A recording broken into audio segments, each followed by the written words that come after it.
We'll start. Hello viewers, and welcome to MacPherson News Studio. I am Valerie Tepere with the news. First, let's look at some top stories that form the headlines. President Muhammad Buhari poised to end ASU strike. 2023 general election. Tinubu bribed fake bishop to support Muslim ticket. Journalist partner UNICEF on girls' education. Terrorists planning to kidnap Buhari, LO5. Over 80 senators, majority House members moved to impeach Buhari over insecurity. These and more will come your way after this time out.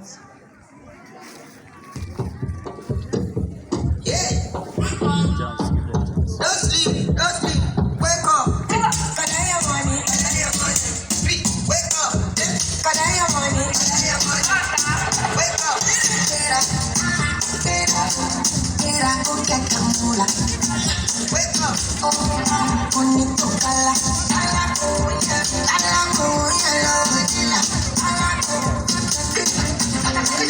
Don't walk, you don't try. You supposed to be die. You look talking for best name and love, best thing we don't mind. But when I land softly on the sofa, so far so good. Money back down, let me see you. Oh lo lo lo, let me see you. Oh lo lo lo, let me see you. Oh lo lo lo, let me see you. Oh lo lo lo, let me see you. Parents, you can celebrate these people, please. Let me see you. Oh lo lo lo, let me see you. Oh lo lo lo, let me see you. Oh lo lo lo, let me see you. Welcome back from that short break. Now let's proceed with the news. President Muhammad Buhari has directed the Minister of Education, Malam Adamu, to resolve the prolonged industrial action embarked upon by the Academic Staff Union of Universities and other universities-based unions.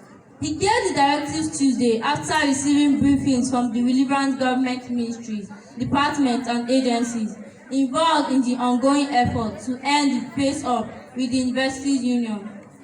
Mark Obuzuri has more on that report.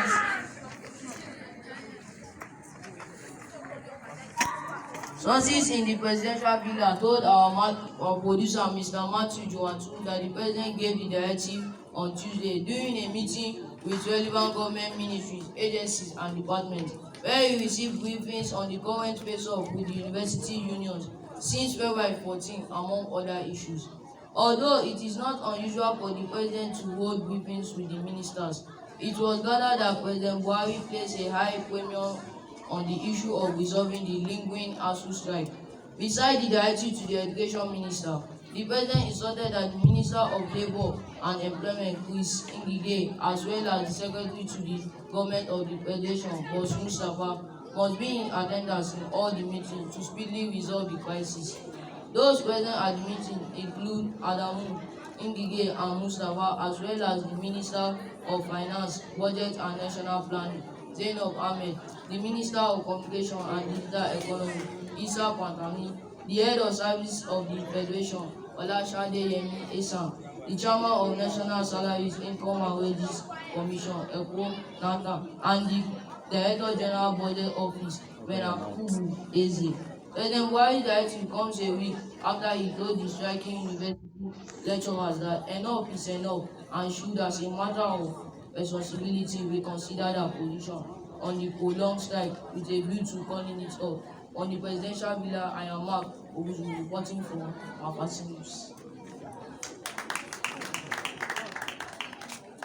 Desperation for power.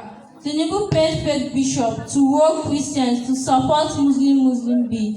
One of the scam bishops, Joseph Oduodu, confirmed that Tinubu paid 40,000 for the hardship job, but it makes him angry because it is a breach of their mutual agreement that he will be paid 100,000. Favor Air to complete the report.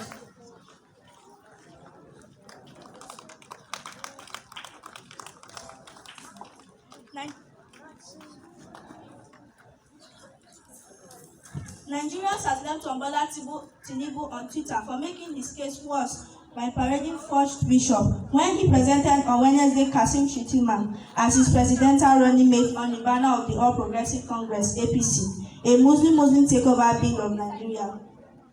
One of the organized faith bishops narrated that they came to meet them at the car park behind Eagle Square and they promised to give him 100,000. They bought food for us and took us to other places where they gave us clothes to dress like Christian leaders and Reverend fathers. Oduadu told journalists shortly after the event at Shehu Musa Yadua Center, Abuja. He explained that after they finished, they only gave him 40,000 naira and another person said they got only 30,000 naira. I don't know why they changed our agreement because they said they had 100,000 naira for all the participants. The faith bishop appeared in class at the event to give Christian voters a false impression that Tinubu Mujahideen plot with a northern Muslim means well for Nigeria, despite strident running criticism from Christians north and south. The two largest Christian bodies in the country, the Christian Association of Nigeria (CAN) and the Pentecostal Fellowship of Nigeria (PFN), had asked genuine Christians not to attend the ceremony to avoid giving a hint of approval. From the Eagle Square, Abuja, I'm Faith Bayanto reporting for MacPherson News.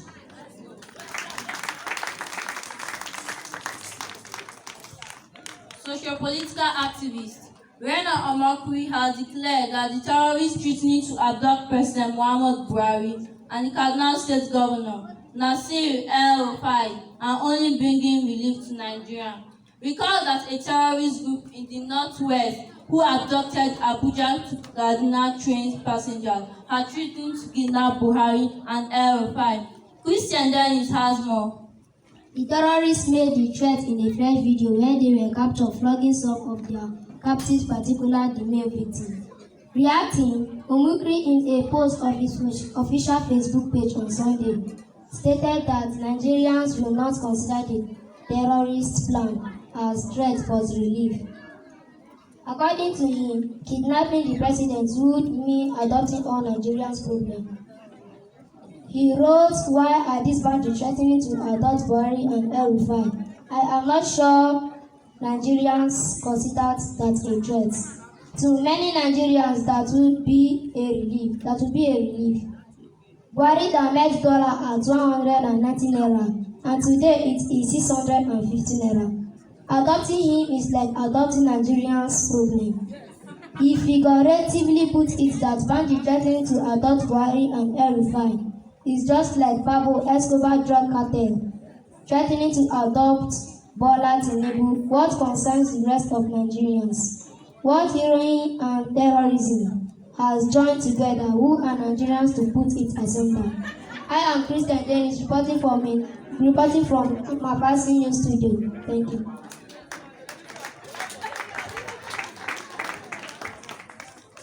And now, let's move to security and crime matters. At least one person died and two were injured in an attack by bandits on officers of the Presidential Guard Brigade at a checkpoint in Zuma Rock, Madala, along the Kaduna-Abuja highway. Eyewitness told our producer that the troops successfully repelled the bandits, who caught them by surprise on Thursday evening. This is the third attack on the fringes of the FCT in recent weeks by bandits. It comes days after bandits attacked a unit of the Presidential Brigade Guards, killing at least 3 soldiers. Meanwhile, the Minister of FCT has summoned a meeting of security agencies where a decision was reached to revive the G7 security operations, which involves security collaboration and partnership with the state that contiguously to the Federal Capital Territory. Security operative at a military camp in Sarkin Para, the headquarters of Munya local government area of Niger State, rebelled an onslaught by terrorists suspected to be affiliated with the Boko Haram group. Our crime correspondent, Favour Joseph, has the details. The gunmen who sought to take the soldiers by surprise came in the wee hours of Monday. However, the security operatives were alert and put up a formidable resistance. Confirming the attack yesterday, spokesperson for the Coalition of Shiroro Association, Silas Sabo, stated that the terrorists came in the 100 trying to dislodge the military base. He further disclosed that the military officer engaged them in a gun duel, which lasted for about 2 hours until reinforcements came, leading to a successful counter-offensive that saw several gunmen killed. Giving more details, Mr. Sabo said it took the military backup less than 30 minutes to arrive at Sekipara from Mina in response to the distress call made by their commander. According to the COSA spokesman, the passion with which the security operative fought off their assailant was unprecedented. He added that his finger has restored hope in the mind of many.